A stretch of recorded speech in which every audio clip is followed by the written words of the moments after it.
थामीन हिरण कहाँ पाया जाता है? थामीन हिरण कहाँ पाया जाता है? यह एक राज्य विशेष में पाया जाता है, तो इसलिए इसको आप बता दें। थामीन हिरण कहाँ पाया जाता है? Shubham ji good evening. Himachal Pradesh, Kashmir, Kerala, Manipur, 4 option है आपके पास। तो इसका आंसर, जैसा कि हमने कहा कि आंसर आज आप ही देंगे, आप जो बताएं वो हम लगाएं। बिल्कुल सही आंसर देंगे, ऐसा नहीं है कि आप आंसर गलत देंगे, आंसर बिल्कुल सही आपकी तरफ से आएगा। तो स्वागत है आपके आंसर्स का।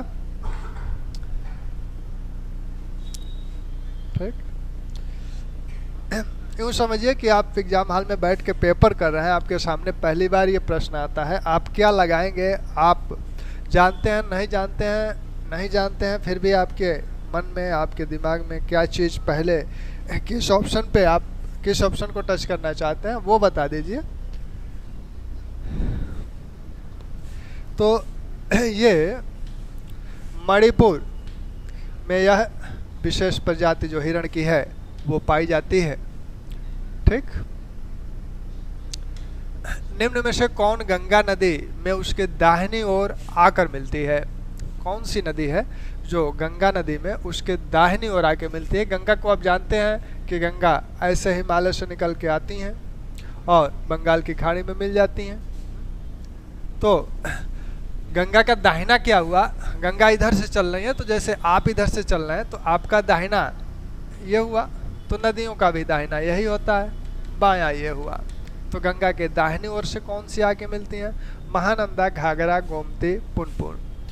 तो ये महानंदा जो नदी है ये बिहार में आकर गंगा से मिलती है, घाघरा उत्तर प्रदेश में गंगा से मिलती है, गोमती उत्तर प्रदेश में गंगा से आकर मिलती है। ये सभी नदियां इधर से आकर मिलती हैं।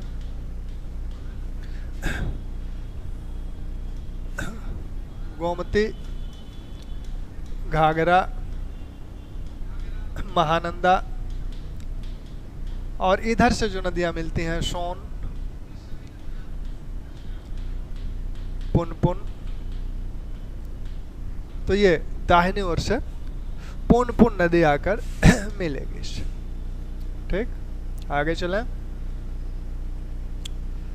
निम्न में से किसकी तरंग दैर्घ्य सर्वाधिक है? निम्न में से किसकी तरंग दैर्घ्य सर्वाधिक है? निम्न में से किसकी तरंग दैर्घ्य सर्वाधिक है? तो तरंग दैर्ध्यों को अगर आप इनको क्रम से लगाएं तो आप क्या देखेंगे कि सर्वाधिक छोटी तरंग दैर्घ्य होती है वो आपकी गामा की होती है। जिसकी जितनी छोटी तरंग दैर्घ्य होगी वो तरंग उतनी ही ताकतवर होगी। ऐसी अपॉन लैम्डा इनका गामा किरण की तरंग दैर्घ्य आपकी जो होती है वो 10 टू पावर -10 से 10 टू पावर -14 होती है। एक्स किरण की 10 टू पावर -10 से 10 टू पावर -8, पराबैंगनी की 10 टू पावर -8 से 10 टू पावर -7। पराबैंगनी के बाद इसकी सबसे छोटी अगर छोटी के क्रम में आप देखें तो सबसे छोटी गामा किरण, दूसरा एक्स किरण, तीसरा पराबैंगनी, चौथा दृश्य प्रकाश, विजिबल लाइट। दृश्य प्रकाश का तरंग दैर्घ्य 4 × 10 टू पावर, ये तरंग दैर्घ्य आपको पूछी जाती है स्पेशली, 4 × 10 टू पावर से 7 × 10 टू पावर 7 मीटर इसकी तरंग दैर्घ्य दृश्य प्रकाश की होती है। और दृश्य प्रकाश के बाद आपकी अवरक्त किरण की तरंग दैर्घ्य होती है, फिर उसके बाद आपकी लघु रेडियो तरंगे और फिर दीर्घ रेडियो तरंगों की तरंग दैर्घ्य होती है। तो सबसे बड़ी तरंग दैर्घ्य होती है वो दीर्घ रेडियो तरंगों की। इसकी तरंग दैर्घ्य आपकी 1 से लेकर 10 टू पावर 4 मीटर तक की इसकी तरंग दैर्घ्य होती है। तो छोटे के क्रम में आपने सजा लिया, तो बड़े के क्रम में दीर्घ रेडियो, लघु रेडियो, अवरक्त, दृश्य, परावैंगनी, एक्स किरण, गामा किरण। ठीक, तो इस प्रश्न का उत्तर और है। अब इनमें से इनके जो जिन्होंने इन किरणों की खोज की उनके भी नाम पूछे जाते हैं, जैसे एक्स किरण की रंजन, हाँ रंजन ही है ना, परावैंगनी की रिटर, अवरक्त की हर्शल, लघु अदृश्य की दृश्य की न्यूटन, दृश्य प्रकाश के खोजकर्ता न्यूटन है। वैसे ही आपकी लघु जो रेडियो तरंगे हैं हार्वे, दीर्घ रेडियो तरंगों का मार्कोनी। ठीक, तो इनको भी आप ध्यान रखिएगा। निम्न में से किस तरंग से रुधिर रहित ऑपरेशन किया जाता है? ऑपरेशन में किस तरंग का प्रयोग किया जाता है? तो ऑपरेशन में जिस तरंग का प्रयोग किया जाता है वो आपकी पराश्रव्य तरंगे हैं, विद्युत तरंगे, ध्वनि तरंगे हैं। तो ध्वनि तरंग क्या होती है? अनुदैर्ध्य तरंग होती है, अनुदैर्ध्य तरंग होती है, अनुप्रस्थ नहीं होती, अनुप्रस्थ लाइट तरंग होती है। ठीक,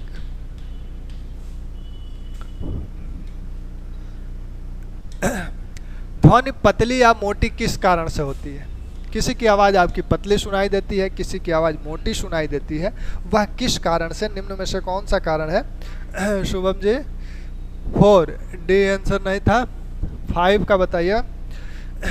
ध्वनि पतली या मोटी, जैसे किसी की महिलाओं की आवाज पतली सुनाई देती है और पुरुषों की आवाज मोटी होती है, तो ये किस कारण से होता है इनमें से? तो इनमें से जो कारण है पतली और मोटी का वो तारत्व है। ध्वनि आवाज तेज और मध्यम धीमी सुनाई देने का कारण ये है, तेज या धीमी आवाज सुनाई देने का कारण ये है, और इसका ये किसका प्रभाव होता है? इस पर आयाम का प्रभाव होता है, यानी आयाम के प्रभाव के कारण ध्वनि तेज या धीमी सुनाई देती है। अधिक आयाम होगा तेज सुनाई देगी, कम आयाम होगा तो धीमी सुनाई देगी। और तारत्व ये किससे प्रभावित होता है? ये जो है आवृत्ति से प्रभावित होता है। तो जिसकी आवृत्ति अधिक होगी वो पतली सुनाई देगी, जिसकी आवृत्ति कम होगी वो मोटी सुनाई देगी। गुणता, गुणता का मतलब है कि एक ही आयाम और एक ही आवृत्ति की अगर कोई ध्वनि निस्तारित की जाती है, निकाली जाती है, तो उसमें भी कुछ अंतर बिल्कुल सही आंसर 5 भी। रितु जी, पुरुषोत्तम जी, शुभम जी, बिल्कुल सही आंसर 5 भी। सर हाँ, पीडीएफ बन जाए तो भेज दिया जाता है। पीडीएफ दरअसल बनाते हैं, आशुतोष जी हैं नहीं है? तो वो आते हैं तो पीडीएफ आपको मिल जाएगा।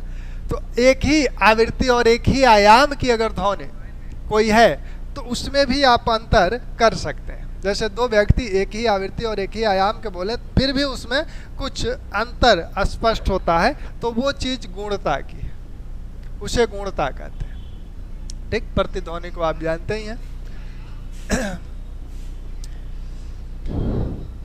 निम्नलिखित कथनों में से असत्य कथन को चिन्हित कीजिए। परम शून्य ताप पर एक आदर्श अचालक होता है। एक आदर्श परम शून्य ताप पर एक अर्धचालक, इसमें एक शब्द आपका छूटा हुआ है, एक अर्धचालक आदर्श अचालक होते हैं। घरों के समीप उपचाई ट्रांसफार्मर लगे होते हैं। नरम लोहा जल्दी ही चुंबकित और विचुंबकित किया जा सकता है। घरों में पंखा, बल्ब आदि उपकरण श्रेणी क्रम में लगे होते हैं। तो इसमें से कौन सा कथन असत्य है, इसको आप लोग जल्दी बता दें। परम शून्य ताप पर एक अर्धचालक आदर्श अचालक होता है। दरअसल जब अचालक अर्धचालक जो हैं उनका टेम्परेचर बढ़ता है, टेम्परेचर ज्यों ज्यों उनका कम होता जाता है उनकी चालकता कम होती जाती है और परम शून्य पर आकर वो बिल्कुल अचालक सा व्यवहार करने लगते हैं। ठीक, तो ये कथन आपका सही है। घरों के समीप उपचाई ट्रांसफार्मर लगे होते हैं। दो प्रकार के ट्रांसफार्मर होते हैं, एक ऊंचाई ट्रांसफार्मर होते हैं और एक ऊंचाई ट्रांसफार्मर होते हैं, जो बिजली जहाँ उत्पादित होती है बिजली घर से, वहाँ करीब पास में जो ट्रांसफार्मर लगे होते हैं वो ऊंचाई ट्रांसफार्मर होते हैं। इनका कार्य होता है कि अधिक वोल्टेज की धारा को प्रवाहित करना। और जब ये घरों के पास जब ये बिजली आती है तो यहाँ पर अपचाई ट्रांसफार्मर लगाए जाते हैं, जो उस उच्च वोल्टता की धारा को, उच्च वोल्टता और निम्न एम्पियर की धारा को वह क्या करता है, निम्न वोल्टता में बदल देता है, जिससे हम घरों में प्रयोग कर सकें। तो यह भी सही है, यह भी सही है। नम लोहा जल्दी ही चुंबकित और विचुंबकित हो जाता है। नम लोहा में यह गुण पाया जाता है कि वह तुरंत चुंबकित भी हो जाता है और तुरंत विचुंबकित भी हो जाता है। ठीक। घरों में पंखा बल्ब आदि श्रेणी क्रम में न लगाकर समानांतर क्रम में लगे होते हैं। तो समानांतर क्रम ये होता है।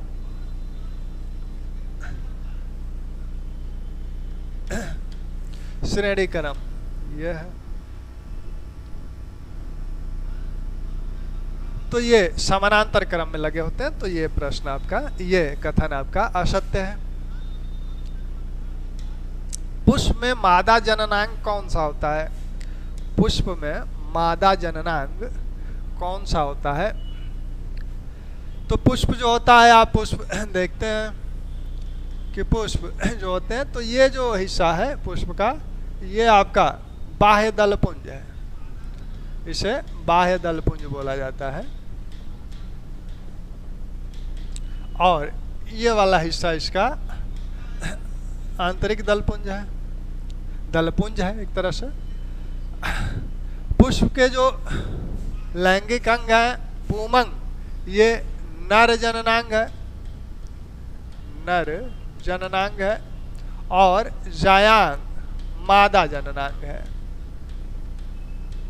पुंकेसर इसी पुमंग में लगा होता है और इसी पुंकेसर में परागकण होते हैं। ये पुंकेसर इसी से जुड़ा होता है, इसी में परागकण होते हैं, जिससे परागण की क्रिया होती है। ठीक, आगे चले।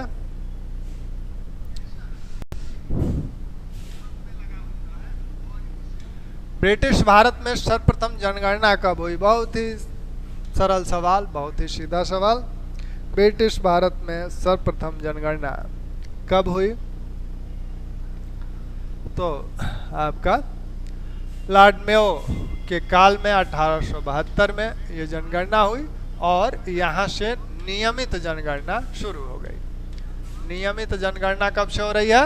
1881 से नियमित 10 वर्ष पर जनगणना 1881 से हो रही है।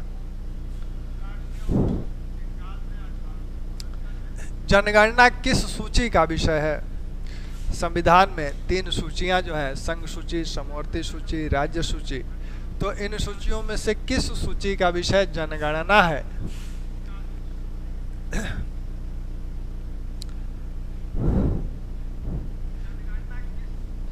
तो जनगणना जिस सूची का विषय है वो आपकी संघ सूची का विषय है। यह कार्य केंद्र द्वारा कराया जाता है। 10 वर्षीय जो जनगणना कराई जाती है वह केंद्र द्वारा कराया जाता है। तो ये आपकी 9A संघ सूची का विषय है। ठीक, मृत्यु जनगणना या जन्म गणना, मृत्यु गणना, ये सब राज्य सूची के विषय है। अंडमान निकोबार की राजधानी पोर्ट ब्लेयर। अंडमान निकोबार की राजधानी पोर्ट ब्लेयर है। पोर्ट ब्लेयर निम्न में से किस द्वीप पर स्थित है? अंडमान में अनेकों द्वीप हैं। तो मुख्य रूप से वह जिन पार्ट्स में बटा है, उत्तरी अंडमान, मध्य अंडमान, दक्षिणी अंडमान, निकोबार, कार निकोबार, तो वह उत्तर से दक्षिण में कई द्वीप हैं उसके। तो ये राजधानी किस द्वीप पर है इनमें से?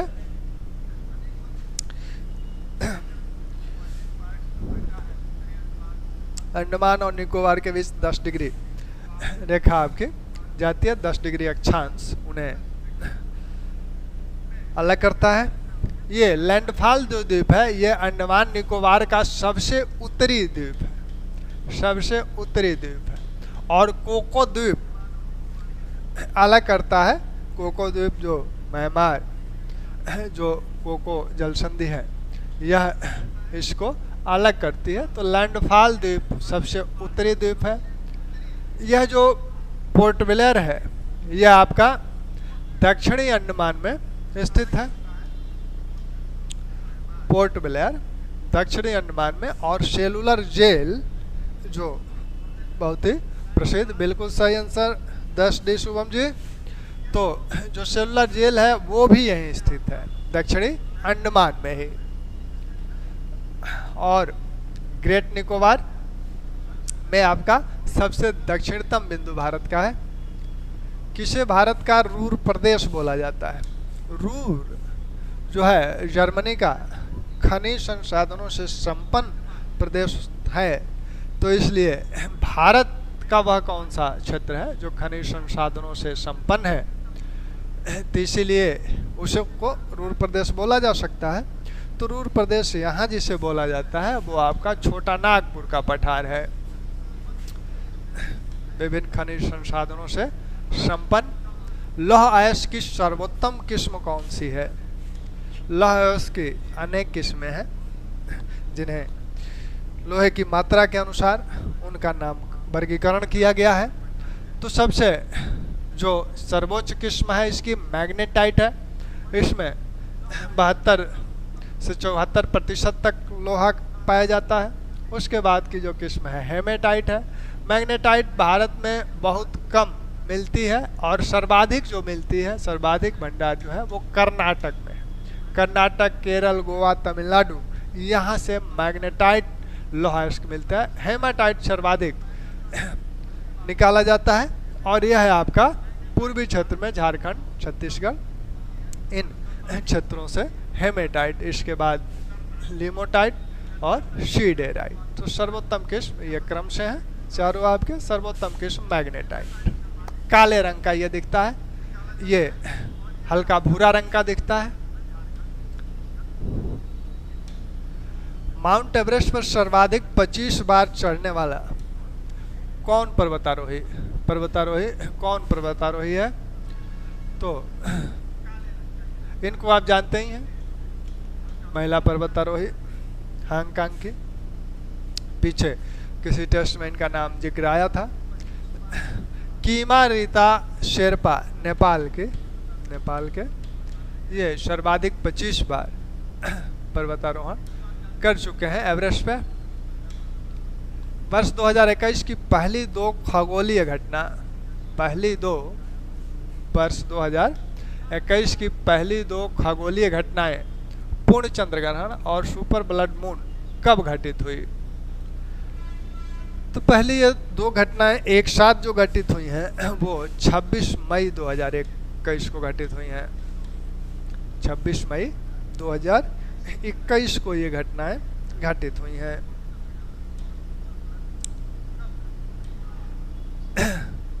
वैशाख दिवस किस धर्म के अनुयायी मनाते हैं? वैशाख दिवस जो है वह इनका सबसे पवित्र दिन है बौद्धों का, तो ये बौद्ध मनाते हैं, इसको आप ध्यान रखिएगा। वैशाख दिवस बौद्ध मनाते हैं।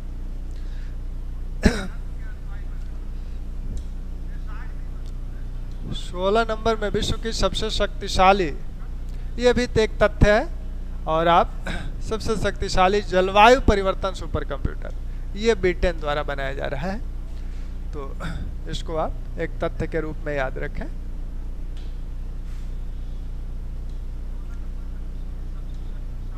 केंद्र सरकार ने कब से स्वर्ण आभूषणों पर हॉल मार्किंग अनिवार्य कर दिया है? इस प्रश्न को बताएं। प्रश्न पूछा जाएगा, किसी न किसी एग्जाम में अवश्य पूछा जाएगा। तो कुछ प्रश्न ऐसे होते हैं जो पूछे जाएंगे। तो ये स्वर्ण आभूषणों पर हॉल मार्किंग अनिवार्य कर दिया गया है। पहले ये तिथि 1 जनवरी 2021 निर्धारित की गई थी, लेकिन कोरोना पेंडेमिक के कारण उसे बढ़ाया गया और ये अब आपकी 1 जून 2021 से। हॉल मार्किंग का मतलब है भारत मानक ब्यूरो स्वर्ण आभूषणों की शुद्धता, स्वर्ण की शुद्धता को प्रमाणित करता है। और स्वर्ण आप जानते हैं कि 24 कैरेट का स्वर्ण सर्वाधिक शुद्ध माना जाता है। तो 18 कैरेट, 22 कैरेट, 24 कैरेट के ये आभूषण होंगे। अब बिना हॉलमार्क के आभूषणों की बिक्री नहीं हो सकती। शुभम जी क्या 17A, एक 17A नहीं 17B हो गया है। 2021 का गांधी शांति पुरस्कार, सॉरी 2020 का गांधी शांति पुरस्कार किसे दिया गया है? 2020 का गांधी शांति पुरस्कार, 2020 का गांधी शांति पुरस्कार शेख मुजीबुर रहमान, जो प्रधानमंत्री बांग्लादेश की यात्रा पर गए थे मार्च 2021 में, तभी वहीं उनके पुत्री शेख हसीना को इन्होंने यह पुरस्कार उन्हें भेंट किया था। ठीक, तो यह भी प्रश्न पूछा जाएगा, जहां भी पूछा जाए, जब भी पूछा जाए, मतलब इधर फिलहाल जो भी एग्जाम होंगे उनमें पूछे जाएंगे ये प्रश्न। स्पेन का सर्वोच्च प्रिंसेप ऑफ आस्टूरियल, अब ये ना समझा कि यही 2 प्रश्न पूछे जाएंगे और नहीं पूछे जाएंगे। तो और हो सकता है इस रूप में ना पूछे जाए, लेकिन इसके इर्द गिर्द जो चीज़ें बताई जा रही हैं हो सकता है उस रूप में पूछा जाए। प्रिंसेस ऑफ आस्टूरियल पुरस्कार स्पेन का जो सर्वोच्च पुरस्कार है वो अमर्त्य सेन को प्रदान किया गया है। ठीक, अपना स्वयं का डेबिट कार्ड जारी करने वाला पहला सहकारी वित्तीय संस्थान, इसको भी एक तथ्य के रूप में ध्यान रखें। पहला सहकारी संस्थान अपना डेबिट कार्ड जारी करने वाला केरल वित्तीय निगम, केरल वित्तीय निगम है। ठीक, डेबिट कार्ड, क्रेडिट कार्ड, इनके विषय में आप इनके अंतर को आप जानते हैं, तो उसको बताना बहुत जरूरी नहीं है। अग्रहार से क्या आशय है? अग्रहार एक शब्दावली प्रयोग की जाती है भारतीय इतिहास में। अग्रहार का मतलब है, अग्रहार ग्राम भी होते हैं, ब्रह्मदेव अग्रहार,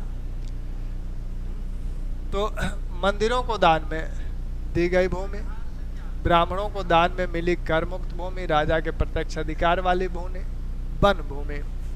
तो इसमें जो ब्राह्मणों को दान में दी जाती है भूमि, वो उसे अग्रहार बोला जाता है। अग्रहार ब्राह्मणों को दान में, ब्रह्मदेव वह भूमि होती है जो पूरा गांव ब्राह्मणों को दिया जाता है, और ये भूमिखंड के रूप में ब्राह्मणों को दिया जाता है। तो अग्रहार ये ग्राम होते हैं। इन्हीं से संबंधित जो सभा होती है उसे सभा बोला जाता है। कश्मीर की शासिका दिद्दा किस वंश की थी? कश्मीर की एक शासिका थी जो बहुत ही चर्चित मानी जाती हैं। तो ये जो है किस वंश की हैं? तो आपके उत्पल वंश की शासिका हैं। कश्मीर का जो वंश है वो आपका पहले कारकोट वंश, फिर उत्पल वंश, फिर लोहार वंश, और इन्हीं के दिद्दा के भतीजा संग्राम राय ने लोहार वंश की स्थापना कर दी थी दिद्दा के बाद। तो ये जो है दिद्दा आपके उत्पल वंश की शासिका है।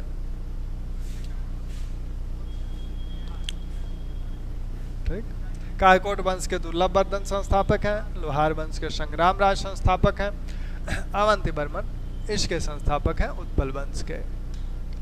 निम्न में से कौन अपनी बाजार व्यवस्था के लिए जाना जाता है? बहुत ही सीधा सा प्रश्न है, बहुत ही सीधा और सपाट प्रश्न है। बाजार व्यवस्था के लिए कौन सा विख्यात शासक है सल्तनत काल का? तो अलाउद्दीन खिलजी की बाजार व्यवस्था।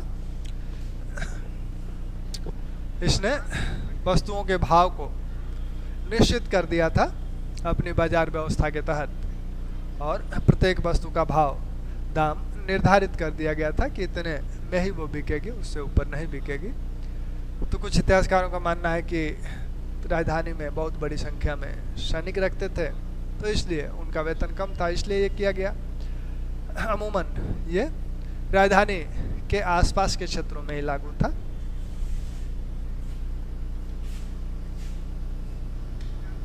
सन 2011 की जनगणना के अनुसार निम्नलिखित में से कौन सुमेलित नहीं है? जनगणना से आपके एक प्रश्न रहना है, तो कौन सा? 23 का भी बिल्कुल सही आंसर। 2011 की जनगणना के अनुसार निम्नलिखित में से कौन सम्मिलित नहीं है? अखिल भारतीय महिला साक्षरता 64.6% है। अखिल भारतीय नगरीकरण 31.10% है। सर्वाधिक साक्षरता वाला केंद्र शासित प्रदेश लक्षद्वीप है। और 0 से 6 आयु वर्ग में सर्वाधिक लिंगानुपात केरल का है। 24C सर्वाधिक साक्षरता अनुपात केंद्र शासित प्रदेशों में केरल का है। ये कथन सत्य है। महिला साक्षरता आपकी 64% है, 80% के आसपास, 80% समथिंग। पुरुष साक्षरता है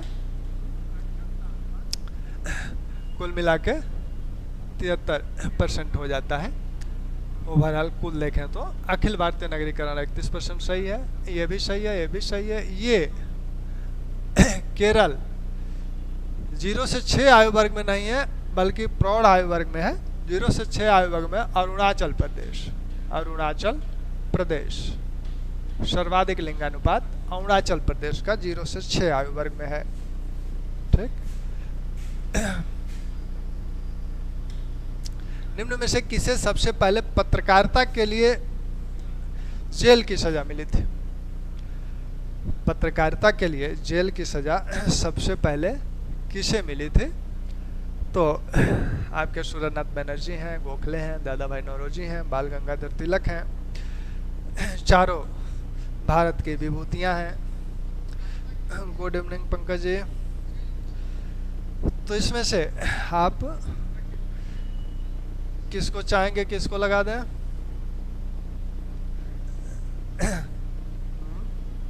बताएं।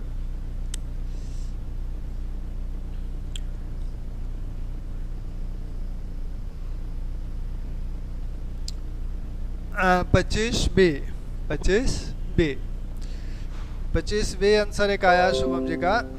25 बी आपने आंसर जो लगाया है, सही तो नहीं कह सकते उसको लेकिन प्रयास किया है, ये अच्छा है। दरअसल गोखले और दादा भाई नौरोजी को कभी जेल की सजा नहीं हुई थी। ये लोग जेल जाने वाले लोगों में से नहीं थे।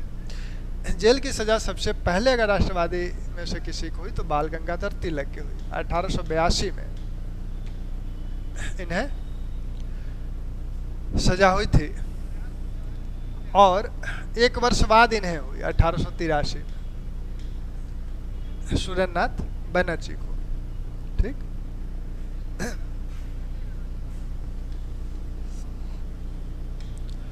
अलीपुर षड्यंत्र केस कब चला था? अलीपुर षड्यंत्र केस, अलीपुर षड्यंत्र केस संबंधी जो है वो आपका जो प्रथम चरण के क्रांतिकारी आंदोलन है, जिसमें आपके किंग्सफोर्ड की हत्या की गई थी खुदीराम बोस द्वारा, और उसके बाद जो है इस हत्या के बाद सरकार सक्रिय हुई, छापेमारियां की गई।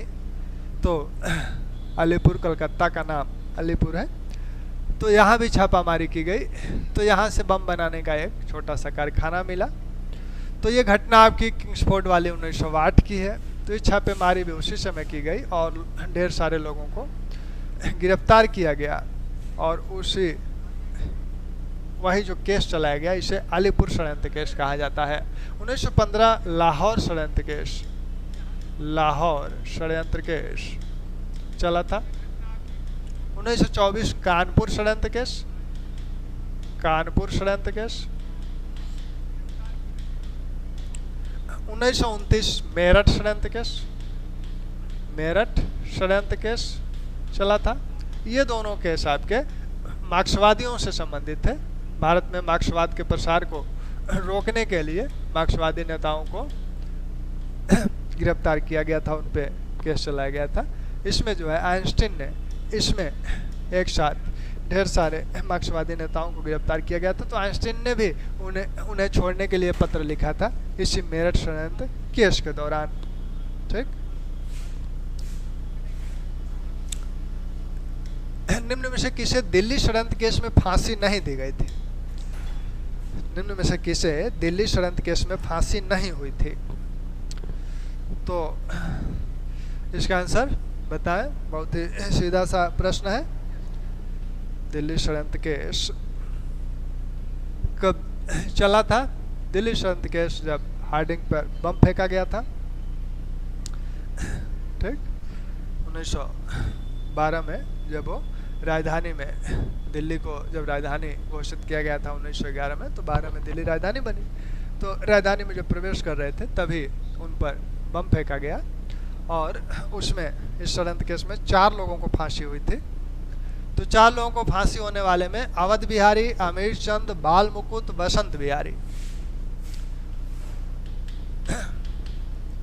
बसंत विश्वास कहिए, बसंत विश्वास, तो इन 4 लोगों को फांसी हुई थी। रास बिहारी बोस भाग गए थे, तो रास बिहारी बोस को जापान भाग गए, तो रास बिहारी बोस को इसमें फांसी नहीं हुई थी।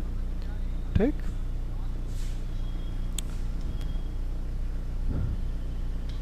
सिल्क पेपर कांड के रूप में विख्यात षड्यंत्र में किसने महमूद हसन को पत्र लिखा था? 1915 में यह सिल्क कांड हुआ था। तो इस सिल्क पेपर कांड यानी एक सिल्क, पीले सिल्क रुमाल पर कुछ संदेश भेजा गया था, तो उसी को पुलिस के हाथ वो रुमाल लग गया, तो उसी के तहत जो केस चला वो सिल्क पेपर कांड बोला जाता है। भाई परमानंद ये आपके अमेरिका चले गए थे। राजा महेंद्र प्रताप 1915 में भारत की अस्थायी सरकार काबुल में इन्होंने स्थापित की थी, और इस सरकार के ये राष्ट्रपति हैं और इस सरकार के बरकतुल्ला प्रधानमंत्री हैं। उबैदुल्ला सिंधी ने महमूद हसन को पत्र लिखा था।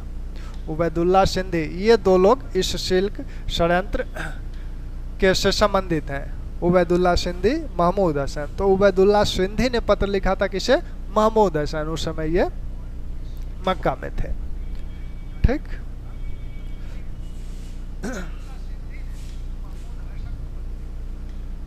किसी विधेयक के पारित होने में कितने वाचन होते हैं?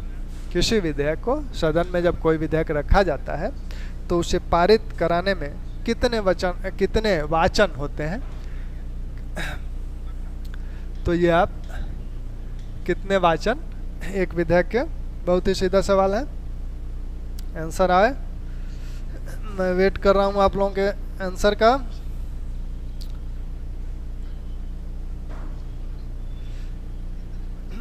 मिथुन भारती जी, पुरुषोत्तम जी, शुभम जी,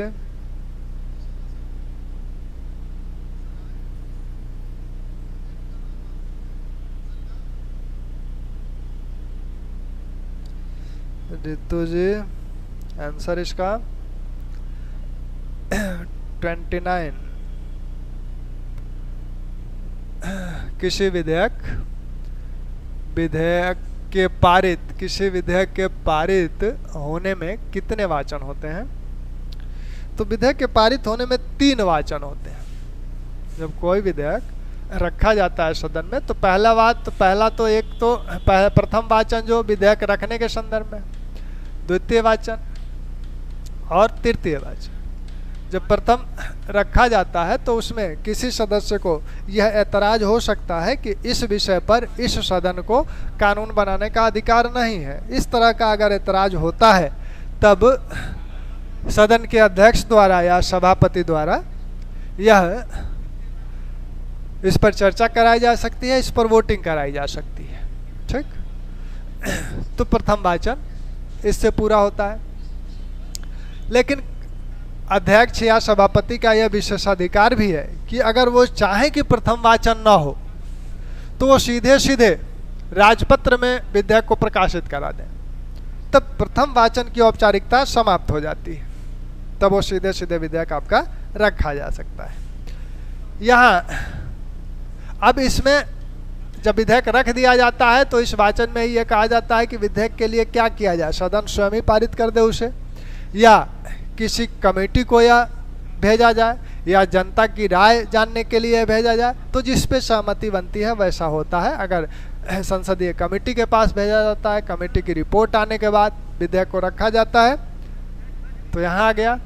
अब यहाँ आया तो यहीं विधेयक पर संशोधन प्रस्ताव रखे जा सकते हैं। विधेयक पर यहाँ आकर बिल्कुल हर सेक्शन पे विस्तृत चर्चा द्वितीय वाचन में होती है। इसी वाचन में संशोधन रखे जाते हैं। इसी वाचन में संशोधन अगर स्वीकार कर लिए जाते हैं तो सब कुछ यही द्वितीय वाचन में। तृतीय वाचन में सिर्फ जिसने भी सरकारी विधेयक है तो मंत्री द्वारा रखा जाएगा, गैर सरकारी विधेयक है तो जो मंत्री नहीं है वो मेंबर रखेगा। तो सरकारी विधेयक में अमूमन सरकारी विधेयक ही रखे जाते हैं, कुछ गैर सरकारी भी रखे जाते हैं।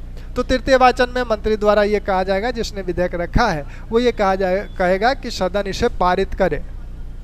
अब यहाँ सिर्फ इस बात पे चर्चा होगी कि इसे पारित किया जाए कि ना किया जाए। इसके किसी सेक्शन पर चर्चा नहीं होगी, ना ही किसी संसद, क्योंकि उस पर चर्चा पहले हो चुकी है। इसके बाद यह राष्ट्रपति के पास दूसरे सदन में जाएगा। दूसरे सदन में भी फिर यही तीनों चरण होंगे, 3 वाचन। दूसरे सदन में भी जब जाएगा तो यही तीनों वाचन होंगे, यही प्रक्रिया होगी। अगर मान लीजिए विवाद हो जाता है, 6 माह तक विधेयक फंसा रहता है, दूसरा सदन नहीं पारित करता है, तो संयुक्त बैठक होगी। लेकिन संयुक्त बैठक सिर्फ सामान्य विधेयकों पर होगी। संयुक्त बैठक धन विधेयक पर नहीं हो सकती, संशोधन विधेयक पर नहीं हो सकती। ठीक। राज्यपाल को शपथ कौन दिलाता है?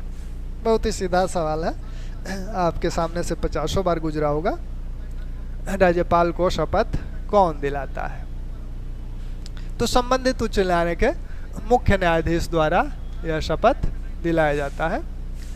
संबंधित उच्च न्यायालय के मुख्य न्यायाधीश, अगर मुख्य न्यायाधीश नहीं है तो वो अपनी उसका जो वरिष्ठतम, उस उच्च न्यायालय का जो वरिष्ठतम न्यायाधीश होगा वो शपथ दिलाएगा। ठीक। संभवतः इतने प्रश्न थे और है? अच्छा है। निम्नलिखित में से कौन सम्मिलित नहीं है? ग्रेट इंडियन बस्टर्ड अभयारण्य, Saddle Peak National Park, Sabarimala National Park, Keibul Lamjao राष्ट्रीय पार्क। ठीक। तो इसमें से कौन सम्मिलित नहीं है? आंसर आएगा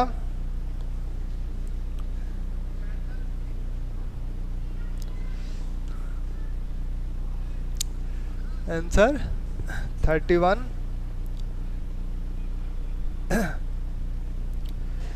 31 का ए, ग्रेट इंडियन बस्टर्ड अभयारण्य।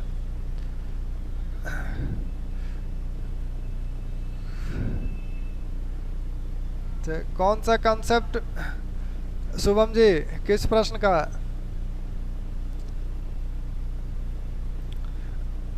तो आपका ये जो महाराष्ट्र में ये है, इंडियन ग्रेट बस्टर्ड अभयारण्य महाराष्ट्र में है, sandal Peak National park Andaman में है, सबरीमाला केरल में है, ये नागालैंड में नहीं है, मणिपुर। ठीक।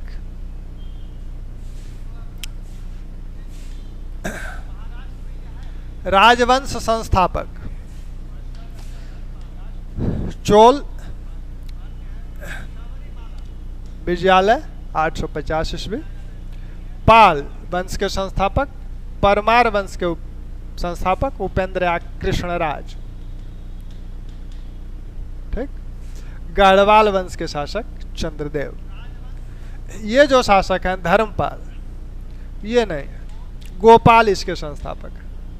पाल वंश के संस्थापक गोपाल हैं, धर्मपाल नहीं है।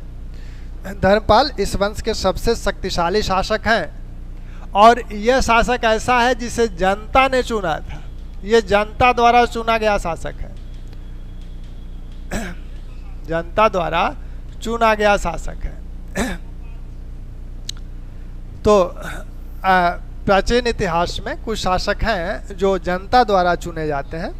तो जनता द्वारा चुने शासक, कुछ चुनिंदे शासक हैं, जिसमें आपके शिशुनाग वंश का जो शासक है शिशुनाग, वह जनता द्वारा चुना गया था। फिर आपका जो रुद्रदामन है शक वंश का शासक, वो जूनागढ़ में यह है कि उसे जनता ने चुना था, ऐसा कहा गया है। इधर आपके पाल वंश के शासक गोपाल और उधर आपके पल्लव वंश के शासक नंदीवर्मन द्वितीय। ये 4 शासक हैं जो जनता द्वारा चुने गए थे। निम्नलिखित में से कौन सुमिलित नहीं है? स्वदेश सेवक गृह, ये सभी जो है अमेरिका में स्थापित की गई थी। स्वदेश सेवक गृह जीडी कुमार, स्वदेश सेवक नामक पत्र भी इन्होंने निकाला था, तो जीडी कुमार बिल्कुल सही है। फ्री हिंदुस्तान तारकनाथ दास, इनका पत्र था। और सर्कुलर ए आज़ादी, ये लाला हरदयाल का नहीं है, ये रामनाथपुरी का पत्र है। सर्कुलर ए आज़ादी रामनाथपुरी ने इसे निकाला था। लाला हरदयाल जो है वो आपके किससे जुड़े हैं? गदर पार्टी से। हालांकि गदर पार्टी के संस्थापक नहीं है, लेकिन उसके प्रमुख नेता है। Pacific Coast of Hind Association, जिस गदर पार्टी का औपचारिक जो नाम है। कामागाटा मारू प्रकरण आप जानते हैं, गुरुदत्त सिंह ने इस जहाज को लिया था। ठीक,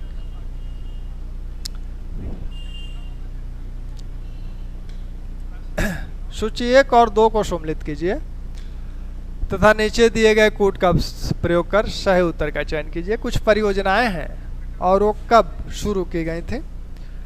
बाघ परियोजना, हाथी संरक्षण परियोजना, मगरमच्छ संरक्षण परियोजना और कछुआ संरक्षण परियोजना। बाघ परियोजना आप जानते हैं 1972, हाथी संरक्षण परियोजना 1992, मगरमच्छ संरक्षण परियोजना 1974, कछुआ संरक्षण परियोजना 1975। ठीक, बस इतने प्रश्न थे। तो आप, उम्मीद है कि आप प्रश्नों को ढंग से देखे होंगे, ढंग से किए होंगे। आंसर हमें भले न बताएं, लेकिन आप अपना आंसर खुद अपने को जज किए होंगे। ठीक, धन्यवाद।